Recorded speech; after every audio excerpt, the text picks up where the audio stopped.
These Southern women are impossible. So stubborn, always defying orders. It's infuriating.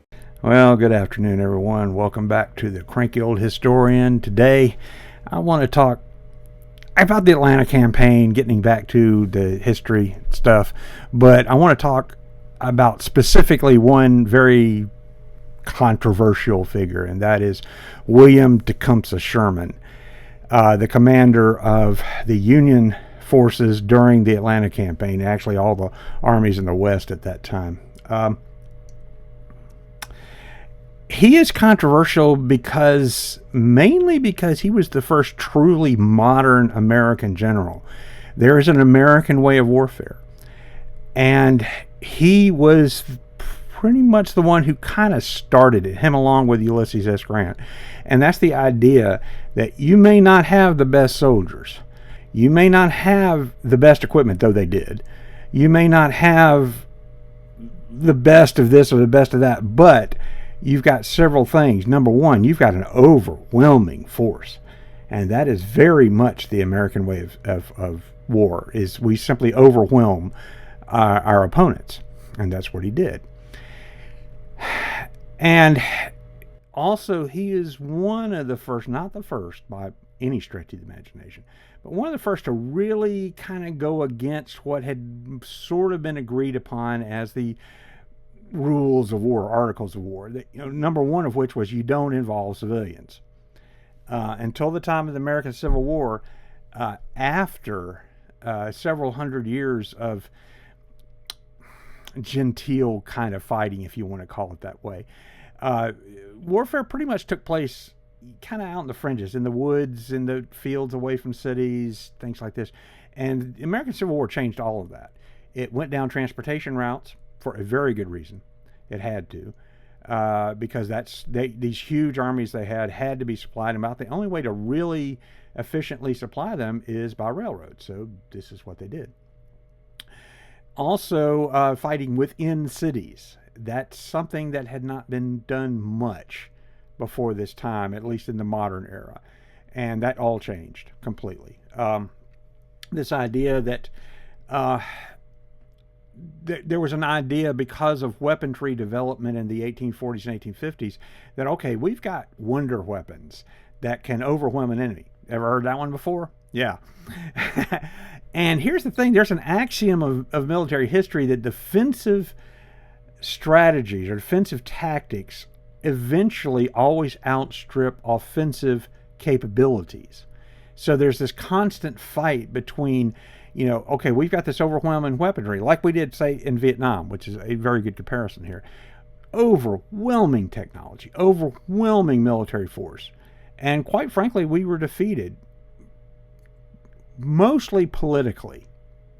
And I will say that openly. I think Vietnam was an interesting example of a war where we pretty much won every battle, but lost the war. And we lost it politically. And the enemies of this country have paid great attention to what happened in Vietnam. In a similar way, the American Civil War was fought like that. You had, look at the American Revolutionary War. You had maybe a third of the people, maybe as much as a third of the people even supported the Patriot cause. Another third actively opposed it, and they were loyalists. They supported the crown. And then another third or thereabouts just simply wanted to be left alone, and they didn't care. And then you get down to the ones who actually participated, and that's where you get down to this 3% stage. American Civil War, if you went to high school any time in the last 50 years, you were taught the American Civil War was about slavery. Well, that's an incredible oversimplification of it. And especially when you consider that about 1.5% of all Americans owned any slaves at all. 1.5, right about 1.5%. And it was the political atmosphere around slavery that was honestly the real problem as far as everybody was concerned. And, who was going to have greater power in Congress? And you still seeing this being acted out today frequently, all the fights between Republicans and Democrats and whatever. So it's the same old fight. Getting back to the Civil War, though,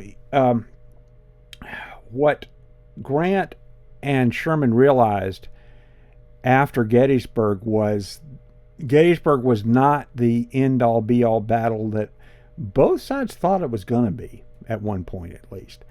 And the South turned out to be more tenacious, and they stuck in there. They were losing the entire time after Gettysburg. It was a long series of serious losses, but they didn't give up.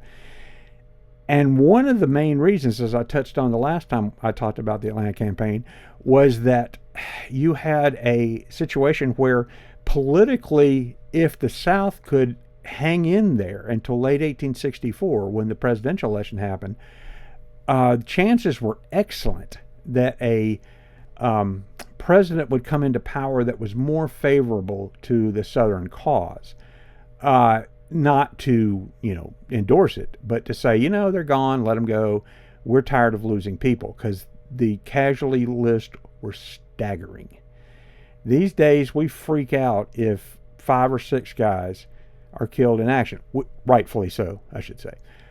When you talk about 66,000 dropping in one-day battle, you can't even really imagine what these people must have thought. But this, again, is where this idea of total warfare, if you've got an enemy, kick in there and fight hard. Don't just dilly around. I think that's the problem we have in America today, honestly. It's like, not that we fight a war, but that we don't fight it the right way. If we're going to fight a war, fight it. If we're not going to fight a war, don't fight it. It's like this idea we've had since World War II that air power can reduce another nation to come to the surrender table. And it's never happened, but the Air Force keeps pushing this. And the Defense Department keeps pushing this, or War Department. And the presidents all like this because this is a low-risk, high-gain scenario. You flip a few cruise missiles, you throw a few bombers into a area where if we lost 1 or 2, okay, that's acceptable losses. It's never happened. And I'm honestly telling you, it will never, ever, ever happen. The war is not over until boots are on the ground. And that's where the casualty lists get high.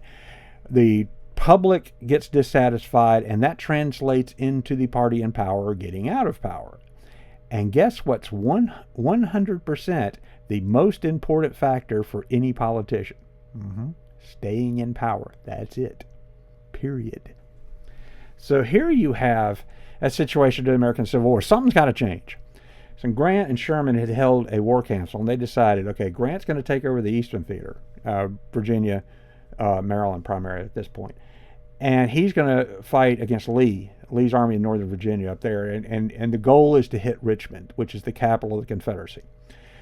Sherman, on the other hand, is ordered to, by whatever means necessary, take Atlanta.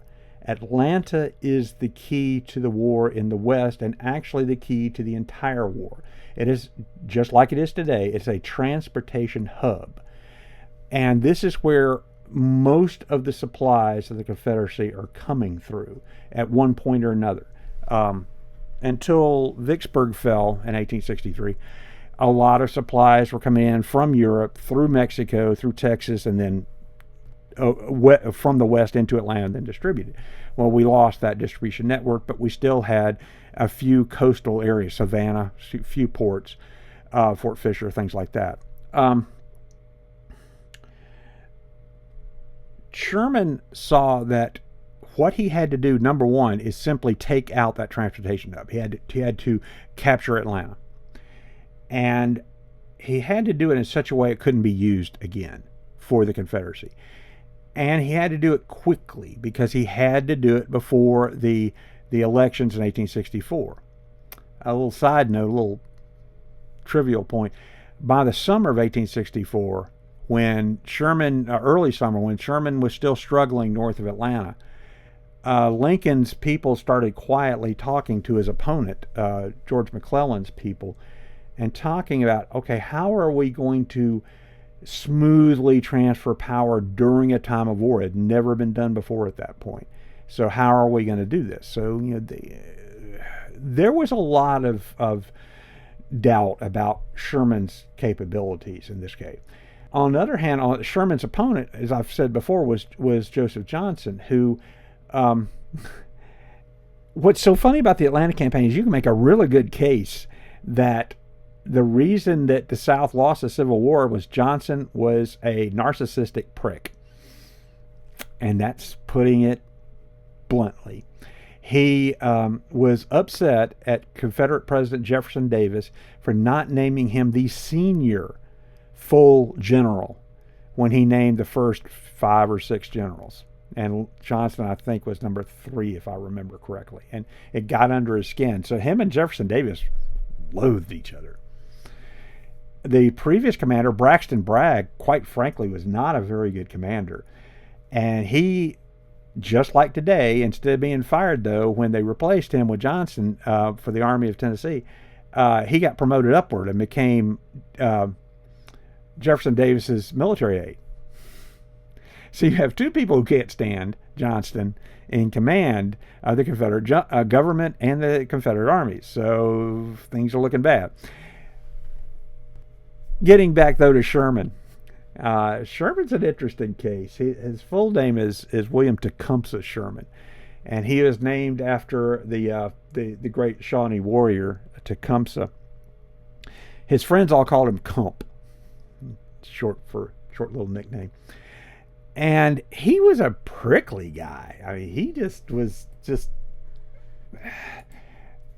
he was sometimes called the greatest offensive general ever and a war criminal, sometimes by the very same people. He's born in 1820 in Lancaster, Ohio. His father was a prominent lawyer in town at the time who died when Sherman was I think 9, if I remember correctly. He was the one of 11 children. His mother had to kind of farm out the kids to friends and other family because she just couldn't handle them all. He ends up having 3 brothers who fought in the war, 2 which fought under him, as a matter of fact, and one of which became a defense attorney later, became an attorney and a defense attorney for those who conspired to assassinate Lincoln, which is ironic. But it's kind of a John Adams-ish sort of thing to do. Sherman got an appointment to West Point. He was in the class of 1840, and to say that he was a model cadet is wrong. He he walked a lot of tours. He collected a lot of demerits, a lot of them. He was commissioned as a U.S. Army Second Lieutenant in 1840. His first action was during the Second Seminole War, which was a really rough war. He was with the 3rd U.S. Artillery during that time. Took a lot of, saw a lot of combat in Florida, and also he was an engineer, and he was assigned to post in Marietta, Georgia, during this time where they were mapping the area, the topography. So he got to know northern Georgia very well, which. This is a critical point. He knew the topography of the ground that he would later invade, 24 years later, 24 years later.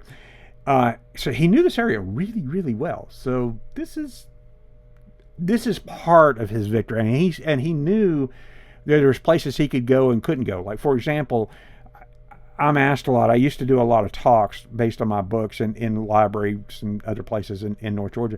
And a lot of times I was asked, why didn't he come through North Georgia or Northeast Georgia? Well, simple reason is it's mountainous terrain. This is armies that don't do well in mountains. It's long supply trains. They're not, the formations are not good. This is just not a good place.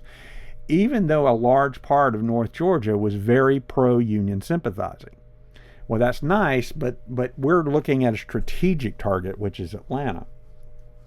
Now, this is where things get interesting. While he was in Marietta, he went into town several times to visit his old West Point roommate, who was Marcellus Stovall.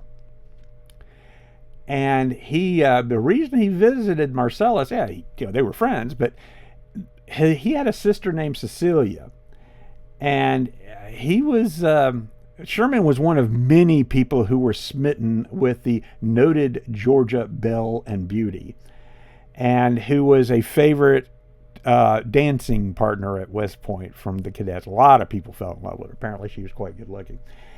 And it's reported, according to some reports, he used his friendship with Marcellus to court Cecilia in like a very serious way. Now, if you can imagine Sherman courting somebody, you pretty much got the picture. He apparently she wasn't real super impressed with him. I mean, from the beginning, and Sherman was not the kind that probably took a hint too well. So he went to see Cecilia. They were living in Augusta, as a matter of fact, at the time, and he reportedly poured out his heart to her in her front parlor of her parents' house and said, "Oh, I really want you. I love you and all this, and please, please, please marry me." And she just finally just said, no. And the quote was that, "Your eyes are so cold and cruel. I pity the man who ever becomes your antagonist. Oh, how you would crush an enemy." And then he said to her, and he wrote this in his diary, he said, "Even though you were my enemy, my dear, I would love you and protect you." And this became kind of a key something. Incidentally, Cecilia Stovall was courted by a number of other major figures, including Joe Hooker. And if you ever wonder how Joe Hooker how certain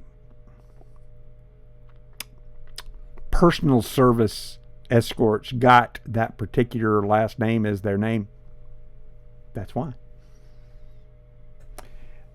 He proposed to her. She accepted his proposal, and then her parents cut it off. It was also rumored, and she sort of hinted that her parents didn't like him either. So, her parents, and this was kind of a Southern thing. You really did have to have your parents' approval back then, especially if you were a socialite like Cecilia was. A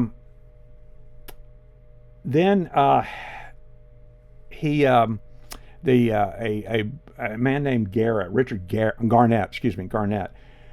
He was a U.S. Army captain in 1845 and commander of the Augusta Arsenal, and he successfully courted her. And apparently they were quite the love of each other's life, but had never done anything. They had not married, but he was devoted to her the rest of his life. And then he was killed on the third day at Gettysburg. Her parents later let her marry a socially prominent man named Charles Stovall. And in 1851, he built this mansion for her overlooking the Etowah River in Cartersville, which he named Shellman Heights. And then Sherman turned his affections towards his foster sister. I'm just not going to go there. He went through a large number of things and back and forth and back and forth. He was kind of an irascible sort of person. And I've talked before about how when the war started up, he was actually president of the Louisiana Military Academy. Resigned his job there to go back north. And he went to visit his brother John, who was John Sherman was a prominent senator from Ohio in Washington. And John took him to visit and meet President Lincoln. And Sherman wrote later, John then turned to me and said, "Mr. President, this is my brother Colonel Sherman, who's just up from Louisiana. He may have some information you want." "Ah," Mr. Lincoln said, "how are they getting along down there?" I said, "I think they're getting along swimmingly. They're preparing for war." "Oh, well," said he, "I guess we'll manage to keep house." I was silenced, said no more to him, and we soon left. I was very disappointed, and remember that I broke out on John, damning the politicians generally and saying, "You've got things in a hell of a mess, and you may get them out as best you can." I added that the country was sleeping on a volcano that might burst forth at any minute, but I'm going back to St. Louis to my family. He'd married another woman by this time. John begged me to be more patient and stay in the military. I said, nope, and I said not. I took off for St. Louis. Despite that, in May 1861, he was asked to return to the Army as a colonel, and he did. He did very well at First Manassas. He was sent to Kentucky. Very chaotic, very chaotic situation there. A lot of guerrilla action. His commander was Robert Anderson at first, who was the former commander of Fort Sumter, the one who surrendered at the opening shots of the war. Anderson had a nervous breakdown, and Sherman, against his will, was placed in command. He complained a lot openly, especially about newspaper reporters. He considered them spies at best and traitors pretty much generally. He was transferred to another post in Missouri, and apparently he had a nervous breakdown and was relieved of duty.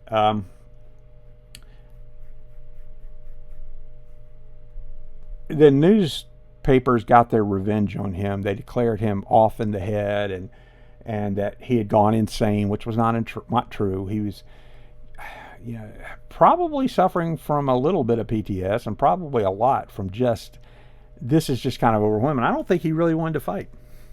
You get that impression, especially the South. I think that he saw that this was going to be a long, bloody war with no real great outcomes for the country in general, way before anyone else did. I think he was smart that way, and he really hated the press. And the press just hounded him for the rest of his life. Matter of fact, even today you still hear occasionally about how, he was insane. He wasn't. He was put up for arrest. He returned to service 1862. He fought with Grant at Shiloh, which was a Union victory, but it was a very costly victory. Then he went to capture Corinth, Mississippi, went to Vicksburg, where he didn't do very well at first, had a very serious, resounding defeat at first. Finally ended up doing a long siege at Vicksburg, and finally the Confederate commander Pemberton had to surrender just to keep his men from starving to death. Once Vicksburg fell, then Grant met with him, and that's when they divided up the command. On his way going east, they both fought together again, taking the last strongholds at Chattanooga and Knoxville, and brought Tennessee under Union control, which, by the way, another sort of trivial little fact. If you look carefully at Lincoln's Emancipation Proclamation, it's real interesting the way he worded it. Technically, it didn't free anybody, because all it said was that slaves in states that are currently in rebellion against the United States, all their slaves are free. Well, the states that are in rebellion are not going to pay any attention to a presidential proclamation, number one. And number two, Tennessee was back under Union control and still had slaves. Those slaves were not released until 1865 with the passage of the 13th Amendment. Moving ahead, 1864 winter, Sherman built a very large force, combined three different armies, three grand armies up in Chattanooga. And the point, everybody and his brother knew that what was going to happen is they were going to attack down the 100+ miles of Western Atlantic Railroad from Chattanooga to Atlanta. Words kept secret ever. He ended up having about 112,000 men. On the other side was Joe Johnston, Confederate General Joe Johnston, who had a eventual total about 65,000 men. Now that sounds like Sherman just had this overwhelming advantage, but there's an axiom of military warfare that says that the defender, all other things being equal, the defender has a natural 3-to-1 advantage over an attacking force.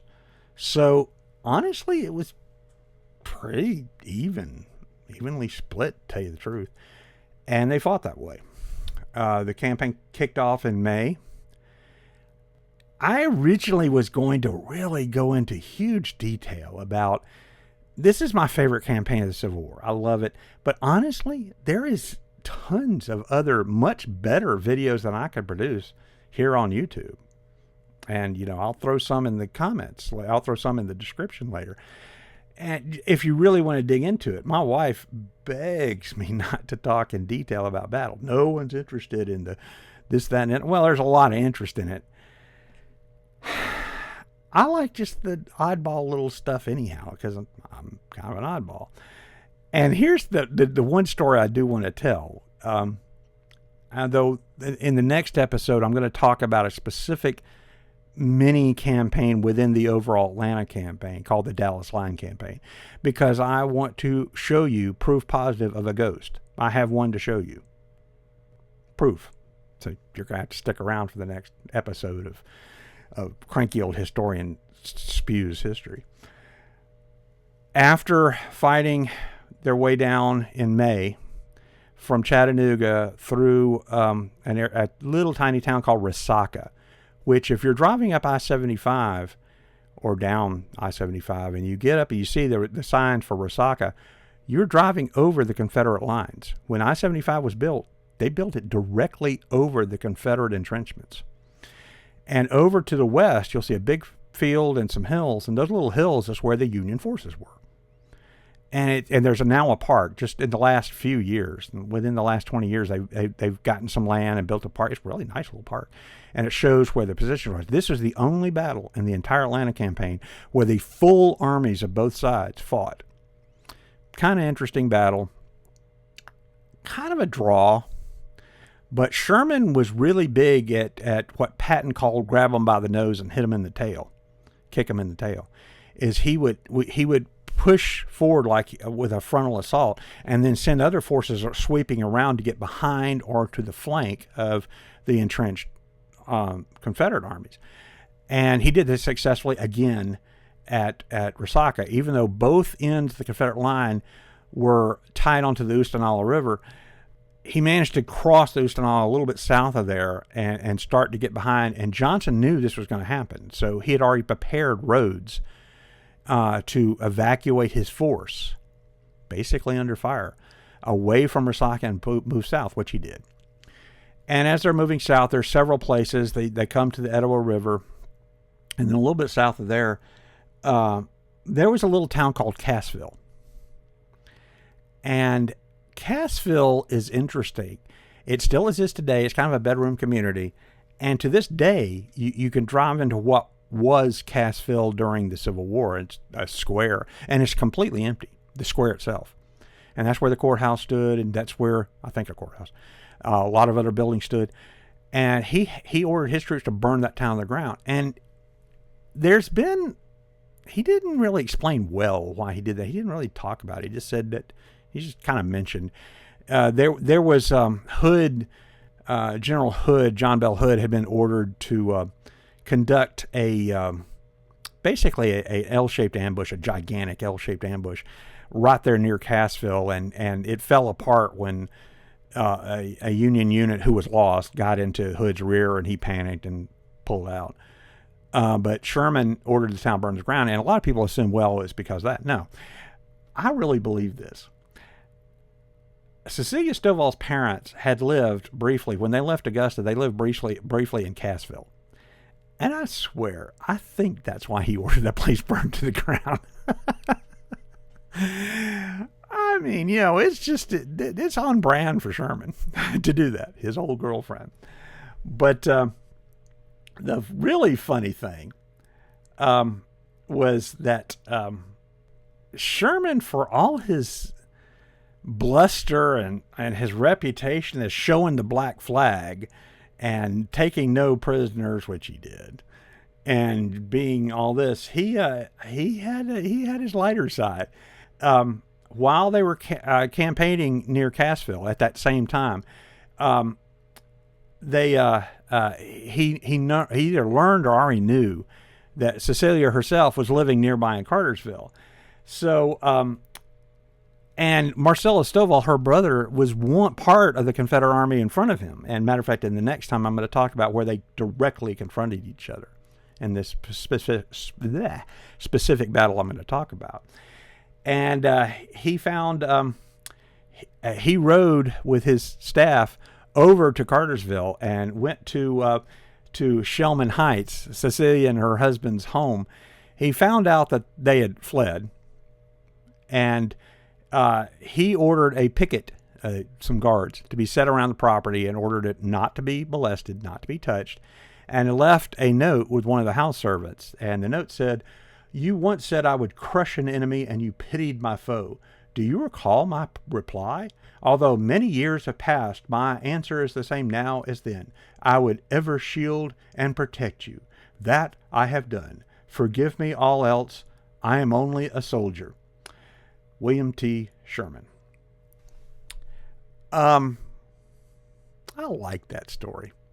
You know, even a Ohio pyromaniac like Sherman had a soft side. And a little bit later in Atlanta, when he took Atlanta eventually and walked in there on the 2nd of September, 1864, they had a war council, and they were trying to say, okay, where do we go next? There was a lot of pressure to go to one of two other places. And one of them was to go southwest towards Albany, Georgia, and free the Union prisoners at Andersonville. There had been some escapees, and their very mostly accurate, very lurid stories about the horrible things going on in Andersonville had leaked out to the northern press. There was a lot of pressure on him to go down there. But the problem was, where do you go from there? And all of a sudden, you've got thousands and thousands of starving Union prisoners with no way to feed them and no good transportation routes to get them out, which is why they were put there to begin with. They were out of the way. They weren't put there as punishment, even though living in southwest Georgia can seem like that at times. But they were put out to get out of the way of everything that was going on. So then the other one was, he was really pressured to march east, to go to Augusta and burn down the city, and because it had very important arms manufacturing facilities there. They were supplying the homegrown armaments for the Confederate Army there. And he declined to do that. He decided instead to go down to Savannah. And there's always been a rumor that the reason that he didn't go there was because that was the hometown of his old flame, Cecilia. So, you know, even in the Civil War, even in this modern age, or even in that age, you have people who love conquers all, and I'm not going to go burn down her home city because I was in love with her. And men do funny things for women, don't they? Well, that's all I want to talk about today. This is just a little story, a little funny little story. And as I said, next time I talk about the Civil War, I want to talk about the Dallas Line campaign, and I want to show you a ghost. So please stick around. Thank you so much again for sticking around and watching this, and I hope to see you again here soon on the Cranky Old Historian. Y'all have a wonderful, wonderful week.